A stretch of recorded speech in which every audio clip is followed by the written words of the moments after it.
ರಾಮಾಯಣದಲ್ಲಿ ಒಬ್ಬ ವ್ಯಕ್ತಿ ಇದ್ದ. ಅವನ ಬಲ 1000 ಆನೆಗಳ ಬಲಕ್ಕೆ ಸಮ. ಅವನ ವಿರುದ್ಧ ಯುದ್ಧಕ್ಕೆ ಬಂದ ಯಾವ ಶತ್ರುವು ಕೂಡ ಅವನ ಮುಂದೆ ಅರ್ಧ ಶಕ್ತಿಯನ್ನು ಕಳೆದುಕೊಳ್ಳುತ್ತಿದ್ದ. ಅವನ ಹೆಸರು ಕೇಳಿ ದೇವಾನು ದೇವತೆಗಳೂ ಕೂಡ ನಡುಗುತ್ತಿದ್ದರು. 3 ಲೋಕ ಅವನ ಬಲ ಕಂಡು ಬೆರಗಾಯಿತು.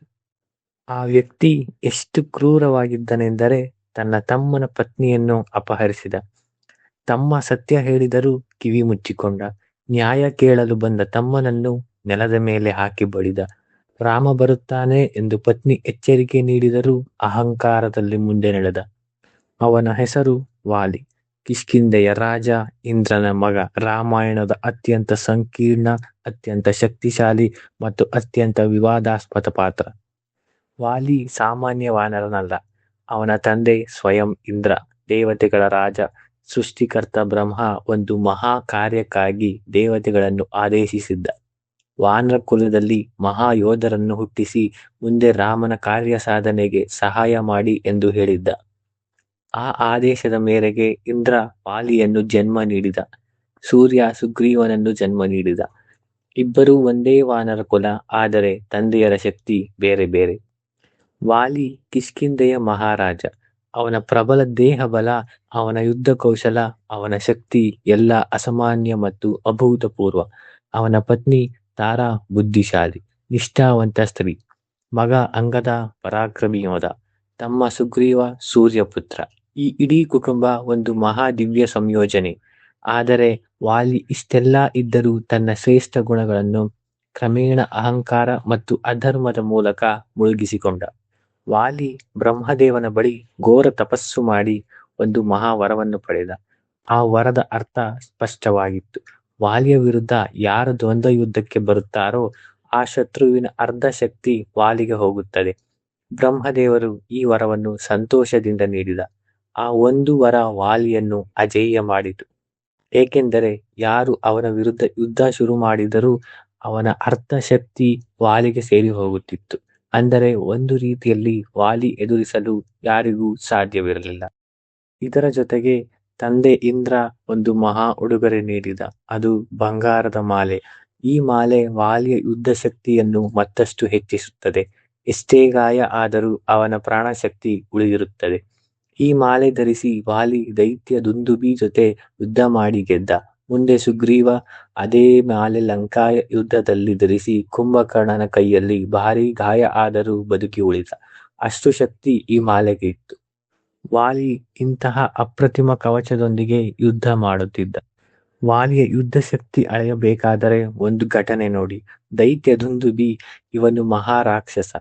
ಸ್ವರ್ಗ ಮತ್ತು ಸಮುದ್ರ ಎರಡರಲ್ಲೂ ಯಾರಿಗೂ ಸೋಲದ ರಾಕ್ಷಸ. ಅವನು ಕಿಷ್ಕಿಂಧ ಬಳಿ ಬಂದು ವಾಲಿಯನ್ನು ಸಂಗ್ರಾಮಕ್ಕೆ ಕರೆದ. ವಾಲಿ ನಿದ್ದೆಯಿಂದ ಎದ್ದ. ತಯಾರಾಗಲು ಕಾಯಲಿಲ್ಲ. ನೇರ ಹೊರಬಂದ. ಅಂದು ರಾತ್ರಿ ನಡೆದ ಯುದ್ಧ ಇಡೀ ಕಾಡು ನಡುಗಿಸಿತು. ವಾಲಿ ಒಂದೇ ಒಂದು ಆಟದಲ್ಲಿ ದುಂದುಬಿಯನ್ನು ಮಣ್ಣು ಮಾಡಿ ಅವನ ದೇಹ ಎತ್ತಿ 1 ಯೋಜನೆ ದೂರ ಎಸೆದನು. ಆ ದೇಹ ಹಾರಿ ಮತಂಗ ಮಹರ್ಷಿಯ ಆಶ್ರಮ ಬಳಿ ಬಿದ್ದಿತು. ಮಹರ್ಷಿ ಕೋಪ ತಾಳಿ ವಾಲಿಗೆ ಶಾಪ ನೀಡಿದರು. ಋಷ್ಯಮುಖ ಪರ್ವತ ಸಮೀಪ ಬಂದರೆ ವಾಲಿ ಸಾಯುತ್ತಾನೆ ಎಂದು ಶಾಪ ನೀಡಿದರು. ಅದೇ ಶಾಪ ಮುಂದೆ ಸುಗ್ರೀವನ ಆಶ್ರಯ ಸ್ಥಾನವಾಯಿತು. ವಾಲಿ ಒಂದು ದೈತ್ಯ ರಾಕ್ಷಸನ ಶವ ಎಷ್ಟು ಸಲೀಸಾಗಿ ಎಸೆದ ಎಂದರೆ ಆ ಶಕ್ತಿ ಊಹಿಸಲು ಸಾಧ್ಯವಾಗುವುದಿಲ್ಲ. ವಾಲಿ ಎಷ್ಟೇ ಶಕ್ತಿಶಾಲಿಯಾಗಿದ್ದರೂ ಅವನು ಅಧರ್ಮದ ದಾರಿಯಲ್ಲಿ ಹೋಗುತ್ತಿದ್ದ. ಮಾಯಾವಿ ಎಂಬ ಒಬ್ಬ ರಾಕ್ಷಸ ಕಿಷ್ಕಿಂಧೆಗೆ ಬಂದು ವಾಲಿಯನ್ನು ಯುದ್ಧಕ್ಕೆ ಕರೆದ. ವಾಲಿ ಹೊರಬರಲು ರಾಕ್ಷಸನು ಭಯಪಟ್ಟು ಒಂದು ಗವಿಯ ಒಳಗೆ ಓಡಿದ. ವಾಲಿ ಆ ಗವಿಯ ಒಳಗೆ ಹೋದ. ಸುಗ್ರೀವನಿಗೆ ಹೊರಗೆ ಕಾಯಲು ಹೇಳಿದ. 1 ವರ್ಷ ಕಳೆಯಿತು. ಗವಿಯಿಂದ ರಕ್ತ ಹರಿಯಿತು. ರಾಕ್ಷಸ ಧ್ವನಿ ಮಾತ್ರ ಕೇಳಿಸಿತು. ವಾಲಿ ಸತ್ತನೆಂದು ಭಾವಿಸಿ ಸುಗ್ರೀವ ಗವಿಯನ್ನು ಮುಚ್ಚಿ ಹಿಂದಿರುಗಿದ.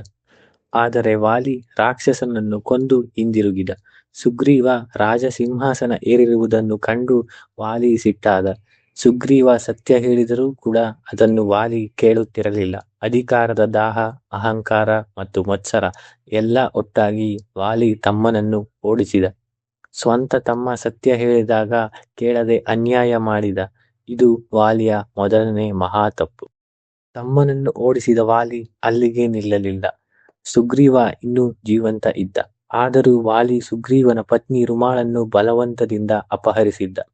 ರಾಮ ವಾಲಿಗೆ ಸ್ಪಷ್ಟವಾಗಿ ಹೇಳಿದ, ನಿನ್ನ ತಮ್ಮನ ಪತ್ನಿ ನಿನಗೆ ಮಗಳ ಸಮಾನ. ಅವಳು ಜೀವಂತ ಇರುವ ಸುಗ್ರೀವನ ಪತ್ನಿ. ಅವಳನ್ನು ನೀನು ಅಪಹರಿಸುವುದು ಇದು ಪಾಪಕರ್ಮ. ಇದು ಕೇಳಲು ಸಣ್ಣ ವಿಷಯ ಅನಿಸಬಹುದು, ಆದರೆ ಧರ್ಮಶಾಸ್ತ್ರಗಳ ಪ್ರಕಾರ ಹಿರಿಯ ಸಹೋದರ ಎಂದರೆ ಅದು ತಂದೆಯ ಸಮಾನ. ತಮ್ಮನ ಪತ್ನಿ ಸೊಸೆಯ ಸಮಾನ. ಆ ಸ್ತ್ರೀ ಮೇಲೆ ಕಣ್ಣು ಹಾಕುವುದು ಶಾಸ್ತ್ರದ ದೃಷ್ಟಿಯಲ್ಲಿ ಅತ್ಯಂತ ಘೋರ ಅಧರ್ಮ. ವಾಲಿ ಈ ಮಹಾ ಅಧರ್ಮ ಮಾಡಿದ. ಇದು ವಾಲಿಯ ಎರಡನೇ ಮತ್ತು ಅತ್ಯಂತ ಘೋರ ತಪ್ಪಾಯಿತು. ರಾಮ ಮತ್ತು ಸುಗ್ರೀವ ಒಪ್ಪಂದ ಮಾಡಿಕೊಂಡ ಸುದ್ದಿ ಕಿಷ್ಕಿಂಧೆಗೆ ತಲುಪಿತು. ಸುಗ್ರೀವ ಯುದ್ಧ ಕರೆ ನೀಡಿದ. ವಾಲಿ ಹೊರಬರಲು ಸಿದ್ಧ ಆದ. ಆಗ ಪತ್ನಿ ತಾರಾ ಹೊರಬಂದಳು. ಅವಳ ಕಣ್ಣಲ್ಲಿ ಆತಂಕ ಇತ್ತು. ತಾರಾ ವಾಲಿಯನ್ನು ತಡೆದಳು. ನಾಥ, ಸುಗ್ರೀವನಿಗೆ ಇದ್ದಕ್ಕಿದ್ದ ಹಾಗೆ ಇಷ್ಟು ಧೈರ್ಯ ತೋರಿಸುತ್ತಿದ್ದಾನೆ. ಅದರ ಹಿಂದೆ ಒಂದು ಕಾರಣ ಇರಬೇಕು.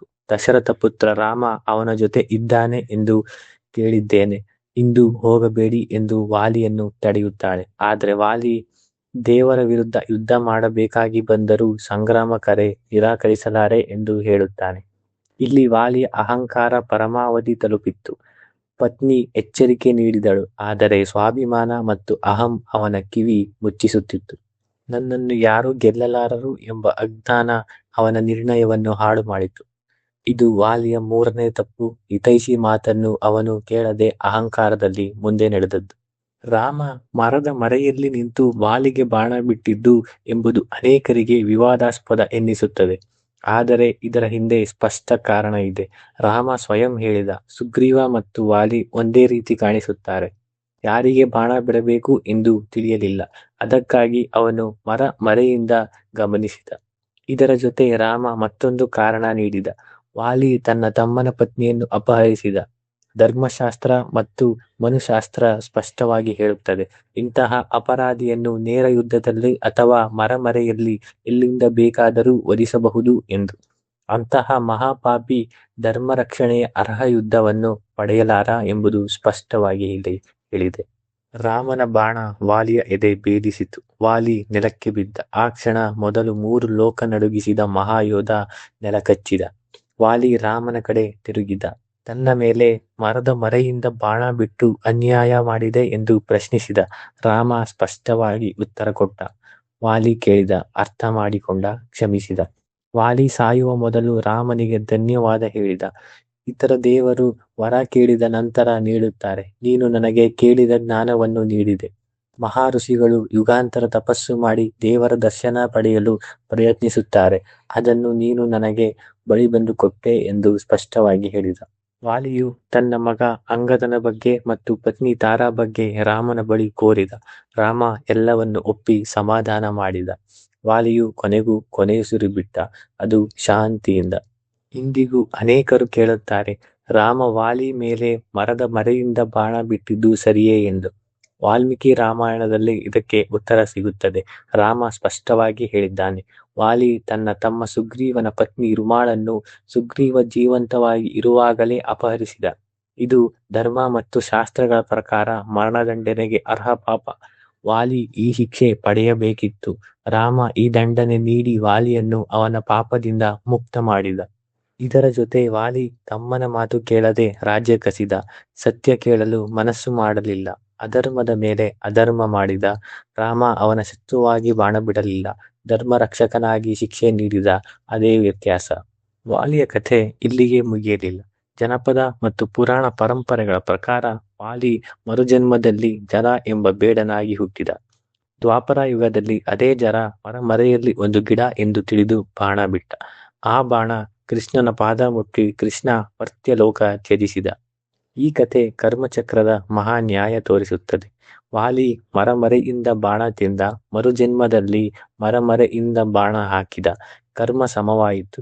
3 ಲೋಕ ಗೆದ್ದ ವಾಲಿ ಒಳಮನಸ್ಸಿನಲ್ಲಿ ಧರ್ಮ ಗೆಲ್ಲಲಿಲ್ಲ. ಅದೇ ಅವನ ಪತನಕ್ಕೆ ಕಾರಣವಾಯಿತು. ವಾಲಿ ರಾಮಾಯಣದ ಅತ್ಯಂತ ಸಂಕೀರ್ಣ ಪಾತ್ರ. ಅವನು ಅಧರ್ಮಿ. ಅವನ ಬಲ ಅಸಾಧಾರಣವಾಗಿತ್ತು. ಆದರೆ ಅವನ ಬಲ ಅಧರ್ಮಕ್ಕೆ ಕೆಲಸ ಮಾಡುತ್ತಿತ್ತು. ಬ್ರಹ್ಮದೇವನ ವರವಿತ್ತು. ಇಂದ್ರನ ಮಾಲೆ ಇತ್ತು. 3 ಲೋಕ ತನ್ನ ಅಡಿಬಾಗಿತ್ತು. ಆದರೆ ತಮ್ಮನ ಪ್ರೀತಿ ಉಳಿಸಿಕೊಳ್ಳಲಿಲ್ಲ. ಸ್ತ್ರೀ ಮರ್ಯಾದೆ ಕಾಪಾಡಲಿಲ್ಲ. ಸತ್ಯ ಕೇಳಲಿಲ್ಲ. ಈ ಎಲ್ಲವನ್ನು ಮೃತ್ಯುಶಯೆಯಲ್ಲಿ ವಾಲಿ ಅರ್ಥ ಮಾಡಿಕೊಂಡ. ರಾಮನ ಮಾತು ಕೇಳಿದ, ಶಾಂತಿ ಪಡೆದ. ರಾಮಾಯಣ ಹೇಳುತ್ತದೆ, ಎಷ್ಟೇ ಬಲವಿದ್ದರೂ ಎಷ್ಟೇ ವರವಿದ್ದರೂ ಧರ್ಮ ಬಿಟ್ಟರೆ ಪತನ ಖಂಡಿತ. ವಾಲಿ ಇದಕ್ಕೆ ಮಹಾಸಾಕ್ಷಿಯಾದ. ಈ ಮಾಹಿತಿ ನಿಮಗೆ ಇಷ್ಟ ಆಗಿದರೆ ಈ ವಿಡಿಯೋನ ಲೈಕ್ ಮಾಡಿ, ಶೇರ್ ಮಾಡಿ. ಮತ್ತಷ್ಟು ಇಂತಹ ಮಾಹಿತಿಗಾಗಿ ನಮ್ಮ ಚಾನೆಲ್ನ ಸಬ್ಸ್ಕ್ರೈಬ್ ಮಾಡಿ. ಧನ್ಯವಾದಗಳು.